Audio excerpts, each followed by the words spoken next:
یہ تربیت کی خرابی ہے اور اس کا بہت نقصان ہے. اس کا نقصان سب سے بڑا یہ ہے کہ جب آپ فوٹو دکھاتے ہیں ہر وقت اسٹیٹس لگاتے ہیں ہر وقت اسی کام میں لگے رہتے ہیں. اور میں نے خود ایکسپیرینس کیا ریسنٹلی, واقعی عبادات میں فرق پڑ جاتا ہے اور آپ کی عبادتیں کمزور ہو جاتی ہیں, ریجیکٹ نہیں ہوتی. ریجیکٹ تب ہوگی جب وہ غیر اللہ کے لیے ہوں گی. صحیح ہے. میں اسی اصول پہ قائم رہوں گا کہ آپ کسی کی نیت پہ شک نہیں کر سکتے. دوسرے کہ ایک بعض لوگ اس لیے بھی کہتے ہیں کہ ترغیب پیدا ہو رہا, اس کو بھی ذہن میں رکھیں. ویسے ڈاکٹر صاحب ترغیب تو ہوتی ہے, مثال کے طور پہ ہوتی سر, اب آپ کے 5 دوست عمرے میرے شاگرد ہیں, انہوں نے کہا ہم بھی جائیں گے. ہاں, آپ صاحب حیثیت ہیں, آپ ادھر جا کے ایک تصویر لگاتے ہیں, کسی کا دل اس طرف مائل ہوتا ہے تو وہ چلا جاتا ہے, خوش ہوتے ہیں لوگ.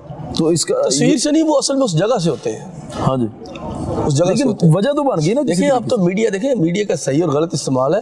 اب وہ مکہ مدینہ کی جتنی ایکٹیویٹیز ہیں وہ خود پوری دنیا میں اس کی اسٹریم چل رہی ہوتی ہے, لائیو چل رہی ہوتی ہے. لیکن کئی دفعہ ہوتا ہے کہ ایک بندہ جو ہے جو پہلی دفعہ عمرے پہ گیا, وہ شوق ہی اتنا ہوتا ہے, اس کو شوق ہی اتنا ہوتا ہے, وہ چاہتا ہے میں اس کی اطلاع لوگوں کو بھی دوں. اس کا یہ حل ہے کہ پہلے یہ کرے, وہ عمرہ پورا کرے, اچھا, پھر اپنا کوئی لوگوں کو تھوڑا سا بتا دے. کئی لوگ ہیں آپ جہاز سے شروع ہوتے ہیں میری طرح.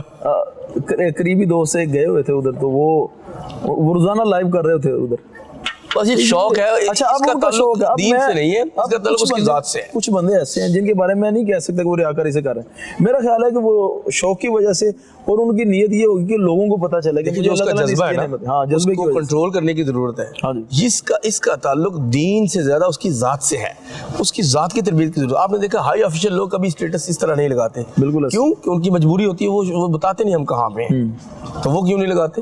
حالانکہ ان میں بھی ریاکار بڑے بڑے ہوں گے, لیکن کیوں نہیں لگاتے؟ بڑے بڑے بیوروکریٹس اور بڑے خاص ہائی آفیشل سیکورٹی آفیسرز اس لیے نہیں لگاتے کہ ان کو وہ لگانا ان کے لیے سوٹیبل نہیں ہے. تو ہم یہ کیسے کہہ سکتے ہیں کہ جس نے فوٹو نہیں لگائی وہ تو ریاکار نہیں ہے, اور جس نے کوئی ویڈیو لگا دی وہ ریاکار؟ ہمارے پاس کوئی سٹینڈرڈ ہے نہیں.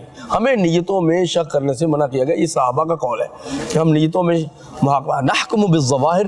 حضرت عمر رضی اللہ عنہ نے فرمایا کہ جو نظر آئے گا ہم اس پہ فیصلہ کریں گے. ہاں, بس اس کو کہیں یار یہ آپ توجہ دو عبادت پہ, یہ کام نہ کرو, اس کو ریاکار نہیں کہہ سکتے.